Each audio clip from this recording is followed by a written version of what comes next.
Hello friends, नमस्कार। कैसे हो आप सब? ठीक ठाक। तो ये मेरे पास एक स्टैंड फैन का मोटर है। फ्रेंड्स, क्या है कि ज़्यादातर हम रिपेयर ही करते हैं। जो नहीं बनता है औरों के पास, वो मेरे पास आता है और हम उसे रिपेयर करके दे देते हैं। तो इसमें देखिए क्या प्रॉब्लम है। और देखिए चलने को तो चल रहा है ये मोटर,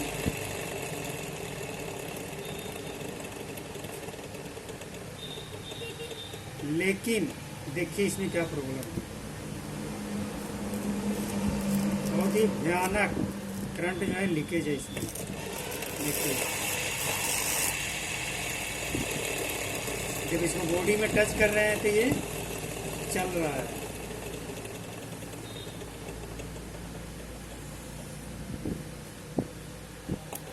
देखिए तो आप समझ सकते हैं कि कितना भयानक ये करंट लीकेज है। तो ये कहाँ से लीकेज है और कैसे ठीक होगा, इसका डिटेल्स स्टेप बाय स्टेप आपको इस वीडियो में देखने को मिलेगा।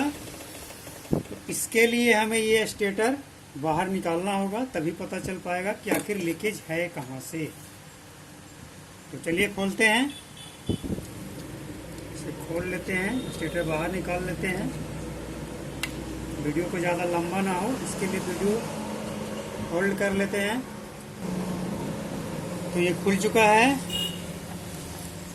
और इसे हम जहाँ तक समझ पा रहे हैं, आपके पास जब भी इस तरह का कोई फॉल्ट आए तो इसमें दो तरह का करंट लीकेज हो सकता है। एक तो यहाँ से जो ये सब रेपर आपको दिख रहा है, ये रेपर अगर कहीं से टूट जाए या खिसक जाए अपनी जगह से, तो या फिर अगर ये बॉडी में टच कर रहा है तो, या कोई वायर इस तरह, इसमें जो वायर होता है स्विच में जो बाहर निकलता है कैपेसिटर में, ये वायर अगर इसमें टच कर रहा है, लेकिन ये तो इसका कोई समस्या ही नहीं है, इसका प्रॉब्लम इससे है। तो इसमें ये जो बीच में जो आपको दिख रहा है रेपर, इसको दिखाते हैं हम अच्छी तरह से।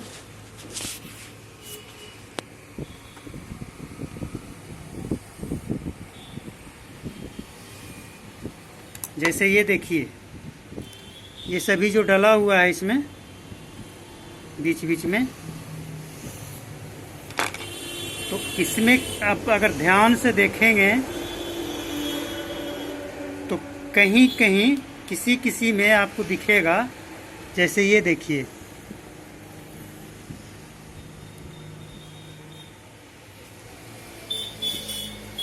यहाँ पे ये जो है रेपर, ये जो पेपर आपको दिख रहा है, ये बाहर निकला हुआ है, लेकिन ये स्टेटर के अंदर है, ये भी अंदर है, ये बाहर निकला हुआ है, ये भी बाहर निकला हुआ है।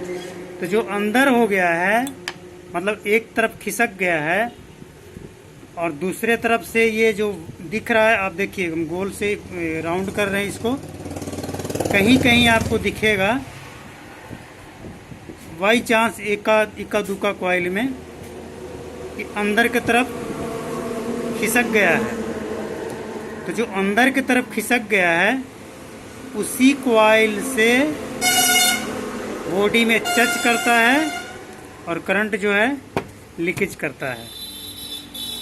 जैसे यहाँ देखिए, यहाँ पे ये अंदर हो गया, यहाँ पे देखिए कितना मस्त एकदम बाहर तक, यहाँ है स्टेटर का लोहा और यहाँ तक इसका रेपर है। इसमें भी देखिए, इसके आगे यहाँ स्टेटर है और इसके आगे तक रेपर है, लेकिन इसमें देखिए अंदर घुसा हुआ है। तो ये जो कॉइल है, ये बॉडी में टच करेगा और करंट लीकेज हो जाएगा। तो और भी देख लेते हैं, एक वो है और कहीं तो नहीं है इस तरह का। तो और अभी फ़िलहाल तो अब तक तो नहीं दिखा है।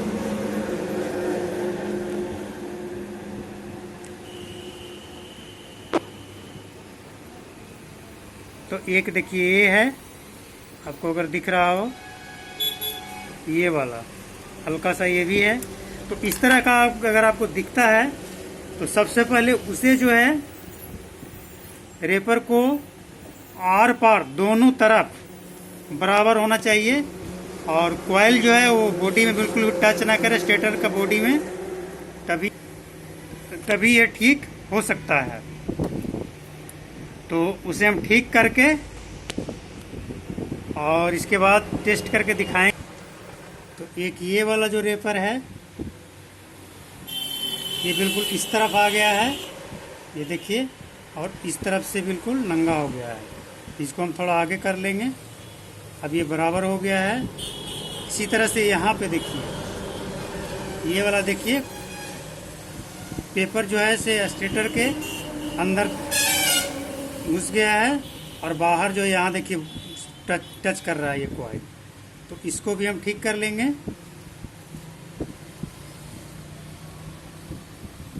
इसका रेपर जो है इसको थोड़ा आगे की तरफ,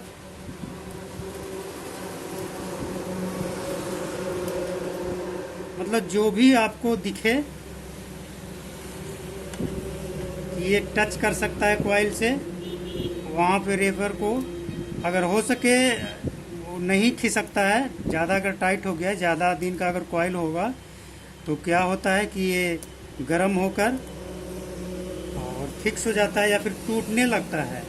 तो ऐसे स्थिति में आप नया रेपर डाल दें, अच्छा रहेगा। और इसके बाद दिखाएंगे हम टेस्ट करके ये सही हुआ या नहीं हुआ।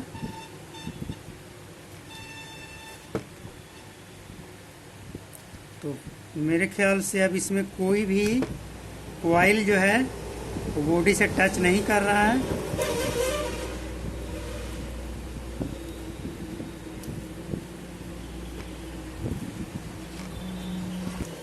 और कहीं अगर लूज दिखे आपको कि लूज है ज़्यादा, तो वहाँ पे अच्छा होगा कि आप दूसरा ही डाल दें ताकि टाइट हो जाए। क्योंकि अगर लूज रहेगा तो उससे क्या होगा कि कहीं अगर हल्का सा फैन गिर गया तो वापस उसमें करंट आ सकता है। तो अब ये हो चुका है, और इसको हम इसका जो कंटिन्यूटी है एक बार चेक कर लेंगे फिटिंग करने से पहले। तो ये ठीक है, ये भी ठीक है, और इसमें भी लीकेज नहीं है। तो अब इसे हम फिटिंग करेंगे और इसके बाद चलाकर दिखाएंगे। तो ये फिटिंग हो चुका है और इसको चलाकर दिखाते हैं। देखिए चल रहा है, और अब यहाँ से लीकेज नहीं है। पहले जब हम यहाँ इसको दे रहे थे तो बहुत ही भयानक लीकेज हो रहा था। अभी कहीं से भी लीकेज नहीं है। देखिए चल रहा है लेकिन करंट लीकेज नहीं है। तो ये ठीक हो चुका है। और इस तरह का अगर आपके पास प्रॉब्लम है तो इसका सलूशन के लिए वीडियो बहुत ही बेहतरीन साबित होगा। तो इसमें क्या है कि करंट कभी आता था और कभी नहीं आता था। इसका कारण वही था कि अगर कहीं रखने से झटका लग गया तो रेपर जो है अपनी जगह पे आ जाता था, तो करंट जो है लीकेज नहीं होता था। और कभी रेपर घसक गया कि अब तो ये बॉडी में इसका जो कॉइल है बॉडी में टच करने लगता था और करंट आता था। तो कभी आता था कभी नहीं आता था करंट, जिसका सलूशन अब हो चुका है। वीडियो देखने के लिए थैंक यू वेरी मच।